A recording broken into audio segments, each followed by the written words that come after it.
गुरु प्यारी साध संगत जी, चल रही लड़ीवार कथा में हम सब मूल मंत्र का विचार श्रवण कर रहे हैं।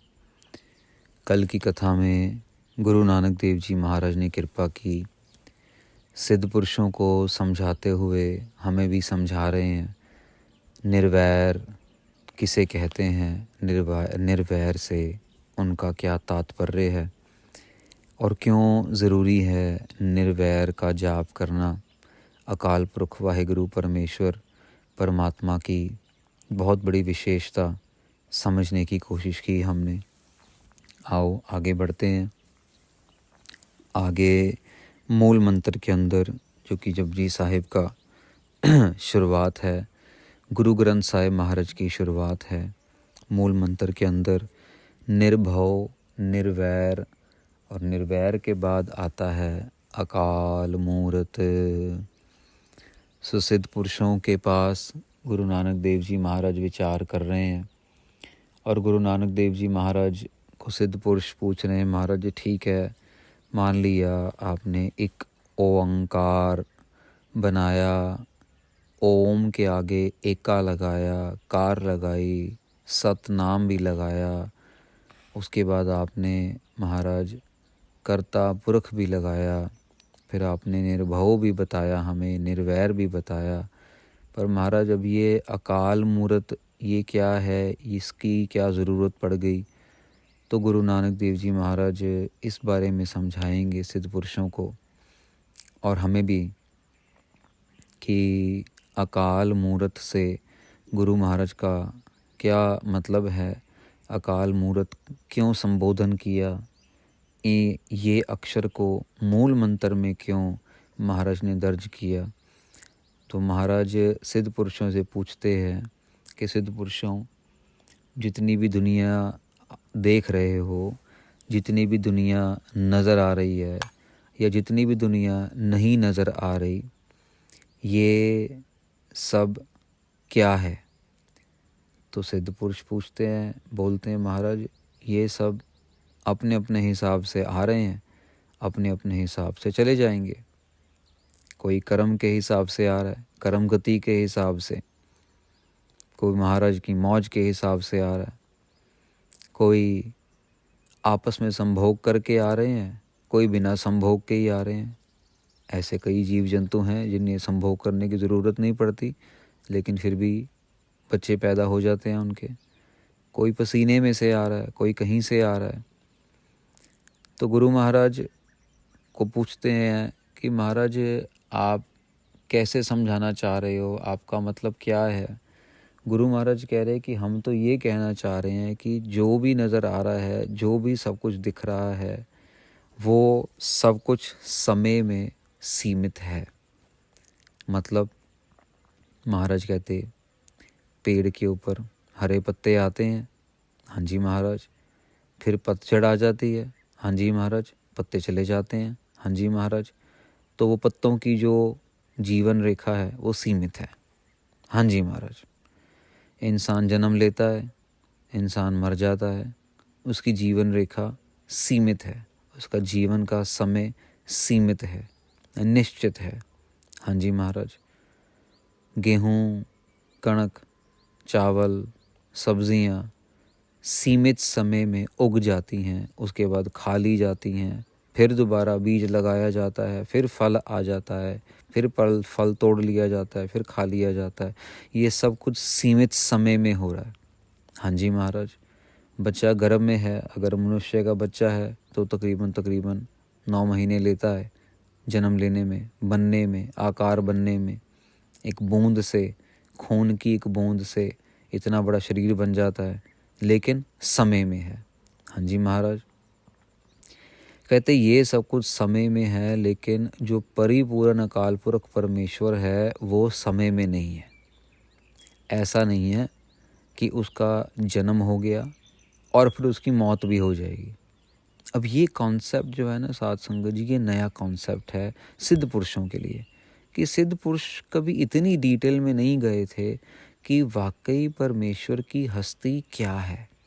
जाप कर रहे हैं और जाप करते करते उनको जो नज़र आ रहा है उसके हिसाब से मान रहे हैं, लेकिन उनके समझ के बहुत दूर तक ये ज्ञान जाता है। तो अभी सारे चक्कर खा रहे हैं कि ये क्या कह रहे हैं महाराज। अकाल मूरत, उसकी जो मूरत है, उसकी जो हस्ती है, वो अकाल है, वो काल में नहीं है, वो काल से परे है।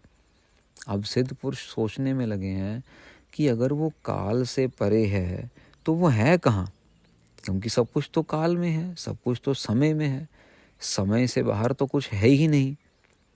तो गुरु नानक देव जी महाराज को पूछते हैं, महाराज अगर सब कुछ आप कह रहे हो समय में है, और फिर आप ये भी कह रहे हो कि आपने बोला भी कर्ता पुरख भी वो बना के सब कुछ बीच में ही बैठा हुआ है, तो अगर वो बीच में बैठा भी है और बाकी सब कुछ समय में है, तो फिर ये समझ नहीं आया कि वो कहाँ है। फिर महाराज कहते यही तो समझना है कि वो, यही तो नहीं पता कि वो कहाँ है, यही तो समझ नहीं है कि वो कहाँ है। अगर वो पता लग गया कि वो कहाँ पे है तो फिर तो वो छोटा हो गया, फिर तो वो पकड़ लिया।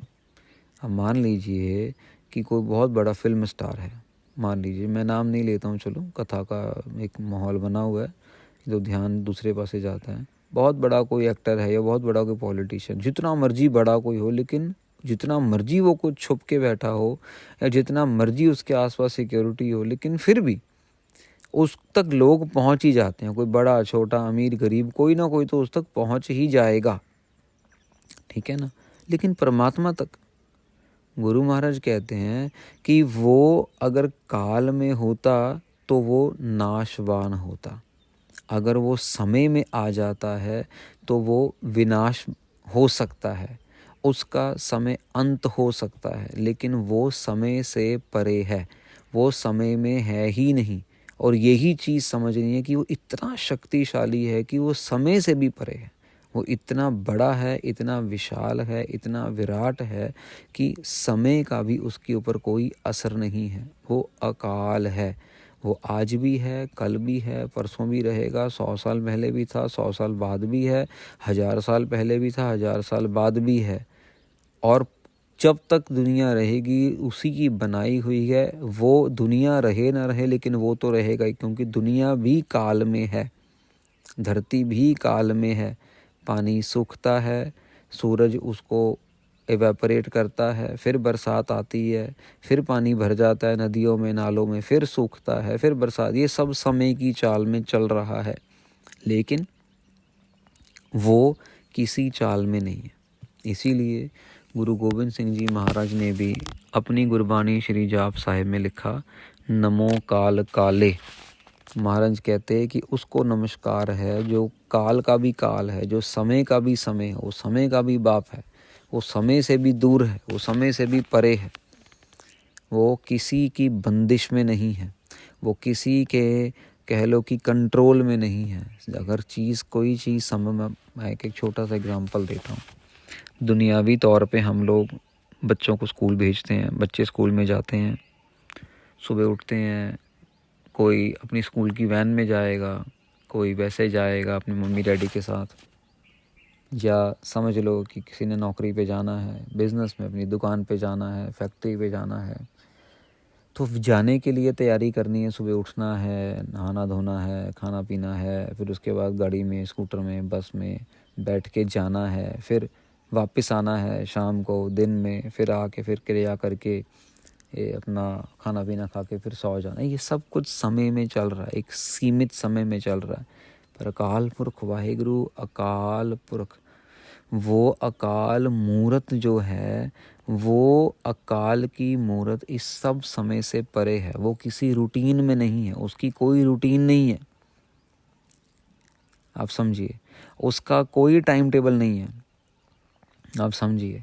वो इन सब चीज़ों से बिल्कुल परे है, हमारी सोच से कई किलोमीटर, कई लाख करोड़ किलोमीटर वो परे है, बिल्कुल दूर है, हम नहीं पकड़ सकते उसको। और यही उसकी विलक्षणता है, अगर उसको पकड़ लिया जाए तो फिर वो कब्जे में आ जाएगा। लेकिन हम सब तो हैं कंट्रोल में, हम सब समय के कंट्रोल में हैं, हम सब काल के कंट्रोल में हैं, क्योंकि हम अकाल मूर्त नहीं है। हम काल में हैं, हम आए हैं और हमने चले जाना है। कोई आज जाएगा, कोई कल जाएगा, कोई महीने में, कोई 2 साल में, कोई 10 साल में, कोई 20 साल में, लेकिन सब चले जाएंगे। हम काल में हैं, समय में हैं, लेकिन वो समय से परे है।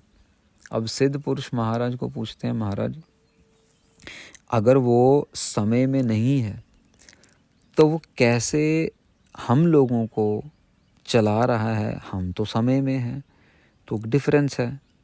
मान लीजिए कि एक बंदा हरियाणा में है और एक दिल्ली में है। अब दिल्ली वाले बंदे को हरियाणा वाला बंदा कंट्रोल कैसे करेगा? बीच में तो बॉर्डर आ जाता है। एक समझाने के लिए बात है। तो गुरु महाराज को पूछते हैं, महाराज ये समझ नहीं आ रहा कि हम सब काल में हैं। मान लिया, सिद्ध पुरुष भी कहते हैं, क्योंकि महाराज हम भी जाप करके, तपस्या करके अपनी उम्र को बढ़ा रहे हैं और हमारी भी यही एक कंपटीशन लगी हुई है कि भी किसकी उम्र ज़्यादा बढ़ेगी, कौन ज़्यादा धरती पे रहेगा। कोई 500 साल रहेगा, कोई 1000 साल रहेगा, कोई 250 साल रहेगा। हम अपने श्वास कंट्रोल करके हम अपनी उम्र बढ़ा रहे हैं। हम तो मानते हैं ये बात कि चलो हम काल में हैं, वो काल में नहीं है। पर अगर वो काल में नहीं है, वो हमारी टेरिटरी में ही नहीं है, तो फिर वो हमें कंट्रोल कैसे कर रहा है? तो गुरु नानक देव जी महाराज फिर बड़े प्यार से समझाते हैं, सिद्ध पुरुषों वो कैसे कंट्रोल कर रहा है, वो क्यों कंट्रोल कर रहा है, वो कहाँ से कंट्रोल कर रहा है, वो किस तरीके से कंट्रोल कर रहा है, यही तो उसकी पावर है और यही तो हमने समझना है। अगर हम ये बता देते हैं कि वो क्यों कंट्रोल कर रहा है या कैसे कंट्रोल कर रहा है, तो फिर तो उसके बारे में पता लग गया, फिर तो पता लग गया। गुरु नानक देव जी सब कुछ जानते हुए भी बड़ी निम्रता में, अगर उनको ये पता है साध संगत जी कि वो काल में नहीं है, तो इसका मतलब ये पता है ना उनको कि भी अगर काल में नहीं है तो वो बाकी का सारा काम कैसे कर रहे हैं। तो गुरु नानक देव जी महाराज सिद्ध पुरुषों को समझाते हैं, सिद्ध पुरुषों ये अकाल मूर्त बड़ी तगड़ी पावर है। ये बिना काल में रहते हुए भी ये काल को कंट्रोल कर रही है। ये ऐसी शक्ति है जिसकी सीमा, जिसकी बाउंड्री कई कई लाख कंट्रियों की आर्मी भी मिलके नहीं पकड़ सकती। ये ऐसी आर्मी है। तभी तो साध संगत जी कोविड आया, दुनिया जहान की वैक्सीन, डॉक्टर, ये वो, सारी दुनिया में भूचाल मच गया। ना किसी ने देखा, ना किसी ने पकड़ा, किसी को समझ ही नहीं आया। कोई कुछ कह रहा है, कोई कुछ कह रहा है, लेकिन फिर भी 50 लाख लोगों को मार गया। अब ये कोविड किसने बनाया, कहाँ से बनाया, उसके हुक्म के बिना तो पत्ता भी नहीं हिलता। आगे हम जपजी साहिब में समझेंगे, हुक्म है अंदर सबको, बाहर हुक्म ना कोई। हुक्म के बिना तो पत्ता भी नहीं हिलता, और अगर पत्ता नहीं हिलता तो फिर इतनी सारी मौतें कैसे हो गई। ये सब साथ संगत जी जब हम रिफ्लेक्ट करते हैं ना ज़िंदगी के ऊपर कि हमारे आसपास आजू बाजू क्या हो रहा है, तब ये चीज़ें, तब हमारा ध्यान जाता है, अरे हाँ यार क्या शक्ति है, क्या बात है। घास को आप जब इंडिया के अंदर वेस्टर्न घाट्स की तरफ जाओ ना, कोंकण एरिया, एक कोंकण एरिया में और भी एरिया हैं जहाँ पे ये फिनोमेना है। वहाँ पे बड़ी बड़ी घास उग जाती है, 20-20 फुट ऊंची घास फूस उग जाती है। और सर्दी जब बरसातें होती हैं, 4-5 महीने खूब बरसात होती है, 20-20 फुट बरसात उग जाती है। और उसके बाद साध संगत जी ऐसी पलटी मारती है जो कुदरत है कि वो जो घास है, 20-20 फुट घास जो उग जाती है, वो गर्मी के कारण, जब बरसातों के बाद थोड़ा मौसम ठंडा है, ठंडे मौसम के बाद फिर मौसम गर्म होना शुरू हो जाता है। फरवरी से लेके मई जून तक मौसम गर्म है, और उस मौसम में इतनी गर्मी पड़ती है साध संगत जी कि वो घास सूरज की गर्मी से ही जलनी शुरू हो जाती है, इतनी। और जलते जलते जलते जलते सब राख हो जाता है, सब कुछ मलियामेट जो है धरती के साथ फिर बिल्कुल बराबर हो जाता है। फिर से बरसातें आती हैं, फिर से वो घास जो है हरी भरी 20-20 15-15 फीट फिर खड़ी हो जाती है। फिर धूप आती है, धूप में फिर खुद ब खुद सड़ के राख हो जाती है। और साथ संगत जी आपने न्यूज़ में भी कई बार सुना होगा, और कंट्री में भी ऐसा होता है, वाइल्ड फायर, जंगल की आग लग गई, कहते हैं ना जंगल की आग लगती है तो बुझानी बहुत मुश्किल होती है। तो ये आम फिनोमेना, और ऐसी कमाल की कुदरत है, सिर्फ घास को जलाती है, पेड़ों को नहीं जलाती। मैं कोंकण ज़िले की बात कर रहा हूँ, महाराष्ट्र में जो आता है, तो ये कोंकण ज़िले के अंदर पेड़ों को नहीं आग लगेगी, लेकिन सिर्फ घास को आग लगेगी। क्या कुदरत है, मतलब ऐसे ऐसे फिनोमेना हैं जो उस कादर ने बनाए हैं, कादर ने जो जिसने कुदरत बनाई है, बलिहारी कुदरत वसया, वो इसीलिए सब कुछ कर रहा है क्योंकि उसकी पावर इतनी बड़ी है।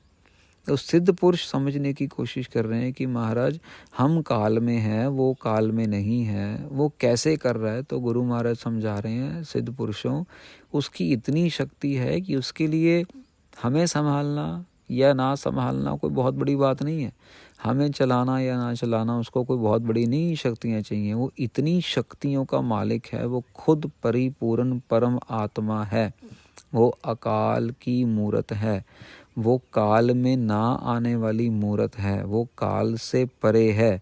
उसने ना तो कभी उसकी घड़ी में 12 बजेंगे, ना उसकी घड़ी में कभी 6 बजेंगे, ना कभी 8 बजेंगे, उसकी घड़ी ही नहीं है। साथ संगत जी, अगर उसकी घड़ी होती ना तो परमात्मा भी रात को सो जाता होता। अगर उसकी घड़ी होती ना तो शायद परमात्मा का भी वीकेंड पे छुट्टी हो जाती होती। पर कभी आपने सुना है, वो 24 घंटे हमारे साथ है, चौगिर्द हमारा रामकार, दुख लगे ना पाई। वो चारों तरफ हमारे पास है, हमें कभी दुख नहीं लगने देता। उनको जो जपते हैं नाम, जो करते हैं वाहिगुरु वाहिगुरु वाहिगुरु वाहिगुरु, उनको दुख नहीं लगने देता। तो अभी सिद्ध पुरुषों के थोड़ा सा क्लियर हो रहा है, लेकिन अभी पूरी तरह से क्लियर नहीं हुआ कि भाई यार ये नया ही कॉन्सेप्ट सुन लिया हम लोगों ने कि ये अकाल मूरत जो है। तो अभी सिद्ध पुरुष महाराज को पूछ रहे हैं आगे, और एक सवाल करेंगे, बड़ा दिलचस्प सवाल है कि महाराज आप ये बताइए साध संगत जी, वैसे अगर आपको एक बात बताई जाए ना कि जो अवतारी पुरुष है ना, ये भी कह लो परमात्मा ने बनाए होते हैं, ये भी अपनी मौज के मालिक होते हैं, जब चाहें आ जाएं, जब चाहें चले जाएं। मैं ये बात यहाँ पे तभी बताना चाह रहा हूँ कि परमेश्वर परमात्मा का जाप करते करते करते करते हम जो काल में हैं, हम भी अकाल रूप बन सकते हैं, लेकिन उसके लिए जाप करना है। अब एक छोटा सा एग्जांपल है साथ संगत जी कि जब गुरु अर्जन देव जी महाराज की शहीदी हुई ना, तो गुरु अर्जन देव जी महाराज, हम सबको पता है गुरु अर्जन देव जी महाराज को बहुत ज़्यादा तशद्दुद की गई। अभी आगे कुछ समय बाद उनका शहीदी गुरुपुरब भी आएगा जून में, और जहांगीर ने बहुत ज़्यादा तशद्दुद की उनको जहांगीर के राज में उनको शहीद करवाया गया। चंदू उनका दीवान था, जिसकी बेटी का रिश्ता लेने से मना कर दिया था गुरु अर्जन देव जी महाराज ने, क्योंकि दिल्ली की संगत ने गुरु अर्जन देव जी महाराज को बताया था कि महाराज चंदू आपकी रिस्पेक्ट नहीं करता, गलत बलत बोलता है, इसलिए गुरु हरगोविंद साहब का रिश्ता आपने इनको नहीं देना। तो गुरु अर्जन देव जी महाराज कहते ठीक है, सत वचन, जो संगत का हुक्म है वो मानेंगे। तो गुरु अर्जन देव जी महाराज को बड़े तशद्दुद के साथ शहीद किया। पहले उनको तत्ती तवी पे बिठाया गया, बड़ी तगड़ी प्लेट थी साथ संगत जी, 280 डिग्री टेम्परेचर था। उसके बाद गरम गरम जो है रेत जो है वो डाली गई उनकी सिर के ऊपर से पूरे शरीर के ऊपर। उनको उबलते हुए पानी में, देग में उनको जो है गरम गरम पानी में उबाला गया। पर जब ये भी सारा उन्होंने तकलीफ़ दे दी, तशद्दुद दे दी, तो गुरु महाराज को पूछते हैं तेरी कोई आखिरी इच्छा है? तो गुरु महाराज कहते हैं हाँ, मैंने स्नान करना है। तो गुरु महाराज रावी नदी में जाते हैं साध संगत जी, और जाके बाहर ही नहीं निकलते हैं उसी नदी में ही। ऐसा नहीं कि वो नदी में बहुत तेज़ पानी था, वो डूब गए, ऐसा वैसा ना, नदी शांत है। गुरु महाराज जब जाते हैं नदी के अंदर और स्नान करते हैं, डुबकी लगाते हैं और वापस ही नहीं निकलते हैं। बड़े सारे, क्योंकि मुग़ल राज था, बड़े सारे गोताखोर भेजे, कहाँ गया कहाँ नहीं, कहीं, क्योंकि डर था कि भैया ठीक हो के वापस ना आ जाए कहीं पे। हमने तो बहुत कोशिश की है इसको जलाने की, इसको तंग करने की, इसको साड़ने की, इनको कह लो कि ख़त्म करने की, लेकिन क्योंकि ये एक पीर पैगंबर हैं, शक्तियों के मालिक हैं, तो हो सकता है दोबारा आ जाएं। तो उनको डर सा लग गया। बहुत लोग अंदर गए, गोताखोर गए, देखा आगे पीछे गांव में, अगले पिछले गांव वालों को, लेकिन गुरु अर्जन देव, कई दिन तक ये प्रोसेस चलता रहा। हार के ये डिक्लेयर किया गया कि गुरु अर्जन देव जी महाराज जो हैं वो रावी नदी में अलोप हो गए हैं। अलोप मतलब अपने आप को उन्होंने खुद से ही अपने आप को उन्होंने गायब कर लिया। तो गुरु अर्जन देव जी महाराज ने वहाँ पे समय को पकड़ लिया। गुरु अर्जन देव जी महाराज ने वहाँ पे समा जो है वो पकड़ लिया। वो अपनी मर्जी से गए, अगर वो चाहते तो रावी नदी से बाहर आ सकते थे। तो साध संगत जी, बड़ी इंटरेस्टिंग सी बात है कि जो ये अकाल मूरत है, ये काल से परे रह के भी सब कुछ कर सकता है, समय से परे रह के भी सब कुछ कर सकता है और कर रहा है। तो सिद्ध पुरुष गुरु नानक देव जी महाराज को एक बड़ा दिलचस्प सवाल पूछने लगे हैं कि महाराज, मान लिया हमने कि ये समय में नहीं है और ये समय में रहता भी नहीं है, पर महाराज एक बात आप ये बताओ कि इतने सारे देश हैं, इतने सारे मुल्क हैं, हमें तो आधे पता भी नहीं है, करके उस टाइम सिर्फ ज्ञान था साध संगत जी, विज्ञान नहीं था। विज्ञान उस समय में विज्ञान इतना कोई पावरफुल नहीं था। साइंटिस्ट लोग थे, इक्का दुक्का लोग थे जो पढ़ाई के बलबूते पे, गणित के बलबूते पे और ज्योतिष के बलबूते पे कह लो, जो आपका एस्ट्रोलॉजी जिसको कह देते हैं हम लोग, वही नक्षत्रों का ज्ञान, ग्रहों का ज्ञान रखते थे, पढ़ाई करते थे। पर आज वाली बात उस समय नहीं थी, इतने बड़े बड़े पढ़ाई वाले इंस्टीट्यूट और ये सब कुछ, वो सब कुछ नहीं था उस समय। तो सिद्ध पुरुष महाराज को पूछते हैं, महाराज आप कह रहे हो कि ये काल में नहीं है, पर ये आप बताइए कि हमने ये तो मान लिया कि ये अकाल हैं, ये काल में नहीं है, पर ये तो बताइए कि जो काल में है, जो काल के अलावा कुछ और चीज़ पे निर्भर ही नहीं है, उन सब को ये कैसे कंट्रोल करेंगे? मतलब आज यहाँ इंडिया में समा कुछ और है, अमेरिका में समा कुछ और है, कनाडा में समा कुछ और है। आप दूर छोड़िए, आप अगर यहीं जाएंगे, दुबई तक जाएंगे, तो वहाँ पे भी घड़ी का टाइम कुछ और हो जाता है।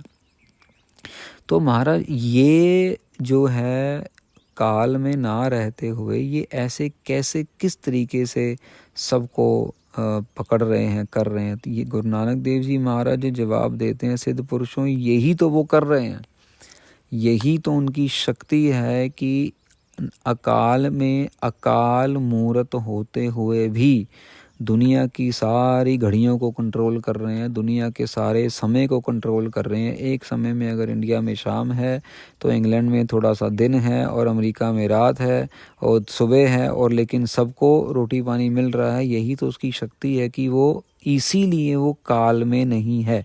अगर वो काल में आ जाता है तो वो तो फिर उस समय में बंध जाएगा, फिर वो या तो कनाडा के समय में बन जाएगा या ऑस्ट्रेलिया के समय में बंध जाएगा, फिर वो बाकियों का क्या करेगा? यही तो समझना है कि इतनी बड़ी शक्ति है। बस ये समझ लो सिद्ध पुरुषों कि हम एक शक्ति के स्वरूप को वर्णन कर रहे हैं, जिस शक्ति का नाम है अकाल मूरत। तो अब जाके सिद्ध पुरुषों का जो मन है ना, वो ठहर रहा है कि हाँ यार, ये तो मतलब बड़ी अलग बात सुनने को मिली, बड़ी नई बात सुनने को मिली। हमने तो कभी इस बारे में सोचा ही नहीं, हमारा ज्ञान तो वहाँ तक पहुँचा नहीं कि भी जो परमेश्वर है वो काल से परे है, अकाल मूरत है वो। उसकी जो मूरत मतलब कोई पत्थर की मूरत नहीं, मूरत मतलब उसकी जो हस्ती, उसकी जो होंद है। महाराज ने एक व्यक्ति विशेष लगा के बताया है कि अकाल मूरत, उसकी जो हस्ती है वो काल से बिल्कुल परे है। अब गुरु महाराज आप अपने तरीके से एक दो चीज़ें समझाने की कोशिश कर रहे हैं। गुरु महाराज कहते हैं, सिद्ध पुरुषों एक बात और समझो। कहते कि ये जो अकाल है इसकी हम ये तो कह रहे हैं कि मतलब ये समय में नहीं है, हम ये कह रहे हैं। आप एक बात और समझिए कि हमारे को जो नज़र आ रहा है वो सब कुछ काल में है, हमारा जितना ज्ञान है वो सब कुछ काल में है, लेकिन इस अकाल मूर्त की पकड़ के अंदर वो भी है जो हमारे ज्ञान में भी नहीं है। महाराज कहते अब मसलन तौर पे हमने ये तो कह दिया, सारे मानते भी हैं कि 84 लाख जो हैं वो जीव जंतु हैं। ये बात तो सिद्ध पुरुष भी जानते हैं, पहले भी आई है ये बात कि 84 लाख जो हैं वो जीव जंतु हैं, पानी में भी हैं, हवा में भी हैं। और अब गुरु महाराज कह रहे हैं कि सिद्ध पुरुषों 84 लाख जीव जंतुओं की किस्में हैं। अब उन किस्मों को समय में रखा गया है और समय में रख के उनको कंट्रोल किया जा रहा है। अब ये तो है नहीं कि 84 लाख जीव जंतुओं की सिर्फ एक किस्म का एक ही बंदा है। अब अगर हम सिर्फ मनुष्य जाति ले लें तो सिर्फ, चलो ज़्यादा दूर नहीं जाते, हिंदुस्तान ही ले लें। अब हमारे भारत के अंदर 140-42 करोड़ सिर्फ मनुष्य हैं। 84 लाख जूनों में से एक जूनी जो कि 150 करोड़ है। अब इसके बाद देख लो कि कितने कुत्ते होंगे, कितनी बिल्लियाँ होंगी, कितने घोड़े होंगे, कितने लाख हाथी होंगे, कितने लाख जो हैं वो दरियाई घोड़े होंगे, कितनी लाख मछलियों की प्रक्रिया होंगी, उन कितने लाख कितने करोड़ जो कीड़े मकोड़े मक्खी मच्छर। आप सोचिए कितना विशाल परिवार है किसका, अकाल मूर्त का। गुरु महाराज समझा रहे हैं कि आप इतना मत सोचिए, आप सिर्फ ये मत सोचिए कि ये जो परिपूर्ण परमेश्वर है ये समय को कंट्रोल कर रहा है। महाराज कहते हैं कि ये हर एक जीव जंतु को कंट्रोल कर रहा है। वो 84 लाख जूनों को के समय को बनाने वाला और समय को संभालने वाला, समय को नष्ट करने वाला, ये है अकाल मूर्त, ये है वो शक्ति। अब सिद्ध पुरुषों की खोपड़ी भी घूम रही है साथ साथ। यार ये तो बड़ी दूर बात चली गई। इतनी जातियाँ, इतनी प्रजातियाँ, इतनी लाख जूनी, और उसके बाद एक जूनी के अंदर इतनी पैदाइश, इतनी पॉपुलेशन, और वो सब समय में, और ये समय से परे, लेकिन फिर भी सब कुछ संभाल रहे हैं। कमाल है। खोपड़ी, जैसे खोपड़ी घूम जाती है ना, तो उनकी भी खोपड़ी घूमनी शुरू हो गई साथ संगत जी। वो भी एकदम चकरा गए कि यार ये बात जो है बहुत दूर जा रही है, बहुत बड़ी बन रही है। ये शक्ति तो बहुत ज़्यादा बड़ी बन रही है, हमारी सोच से कई बड़ी बन रही है। तो गुरु महाराज यहाँ पे आके समझा रहे हैं कि सिद्ध पुरुषों ये है वो अकाल मूर्त जो हमने मूल मंत्र में लिखा है। अब आपका डाउट क्लियर हुआ और अब मानते हो कि हाँ इस अकाल मूर्त अक्षर को भी मूल मंत्र में जोड़ना चाहिए। तो सिद्ध पुरुष कहते हैं हाँ महाराज अभी समझ आ गया, ये आपका जो ज्ञान है अभी समझ आ रहा है, अभी मज़ा आ रहा है हमें, अभी आनंद आ रहा है हमें कि आप एक बहुत नए तरीके से, बड़े नवेकले तरीके से परमेश्वर को हमारे तक पहुंचा रहे हो, परमेश्वर को हमारे तक लेके आ रहे हो। हमने ये चीज़ें नहीं पहले सोची या कभी इस बारे में ध्यान दिया, और आप ये रोज़ाना जो जाप कर रहे हो, करवा रहे हो, ये बहुत आनंदमयी बन रहा है। सो साथ संगत जी यही बेनती है कि जब तक ये कथा चल रही है आने वाले 3-4 साल आपके चरणों में बेनती है कम से कम एक पाठ जपजी साहिब का आप ज़रूर करें, रोज़ एक्स्ट्रा करें, जो भी आपका नित्यनेम है उससे एक्स्ट्रा करें। अगर नहीं करते तो सुन ले, यूट्यूब में है, हर एक जगह है जपजी साहिब का पाठ। 12, 15, 18, 20 मिनट में हो जाता है साथ संगत जी, स्पीड के हिसाब से। तो हिंदी के भी गुटका साहब है मार्केट में अवेलेबल, तो अगर किसी को चाहिए हो तो हम भी आपको लिंक भेज सकते हैं। ऐप्स में भी है जपजी साहिब हिंदी में, तो ज़रूर एक बार जपजी साहिब का कीजिए। क्यों? उससे क्या होगा? उससे एक तो आपको शक्ति मिलेगी ये कथा विचार समझने की, इसको मन में बिठाने की, और एक हमें शक्ति मिलेगी कि हम सही तरीके से, सच्चे तरीके से ये जो गुरबाणी के अर्थ हैं ये कर सकें, गुरु महाराज साढ़े हमसे ये सेवा ले सकें। सो आज के लिए आपने इतनी बेनतियाँ परवान करनी। बड़े प्यार से गुरु महाराज ने अकाल मूर्त समझाया है। गुरु महाराज कृपा कर रहे हैं। कल के प्रकरण में देखते हैं गुरु महाराज अपने खजाने